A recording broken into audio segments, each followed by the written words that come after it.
السلام علیکم ورحمت الله وبرکاته. رسول اکرم صلی الله علیه وسلم فرمایي هر هغه څوک چې اودس وکړي او د اودس نه وروسته دغه دعا ولولي: اشهد ان لا اله الا الله وحده لا شريك له واشهد ان محمدا عبده ورسوله. نو الله جل جلاله به ورته د جنت اته دروازې خلاصې کړي چې د هرې دروازې نه خوښه وي نو داخل دي شي. او په ترمذي کې ورسره دغه الفاظ هم اضافه شي: اللهم اجعلني من التوابین واجعلني من المتطهرین. یعنی یا الله موږ وګرځوه د توبه ویستونکي نه او پاکوي خوښوونکو نه. دا ګوره یو ډېر وړوکی عمل دی او جنت دروازې په دې عمل په واسطه خلاصېږي.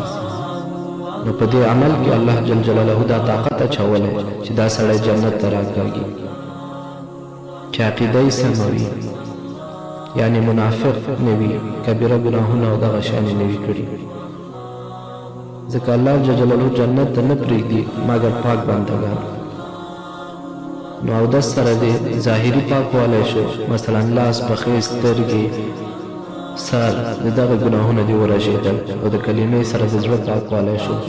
نو دغه انسان الله جل جلاله بیا جنت ته داخلوي. جنت اته دروازې ورته خلاصوي چې د هرې دروازې نه یې خوښه وي داخل دي شي.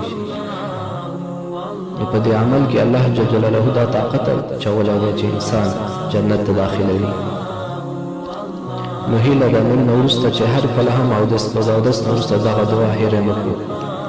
السلام علیکم ورحمت الله وبرکاته.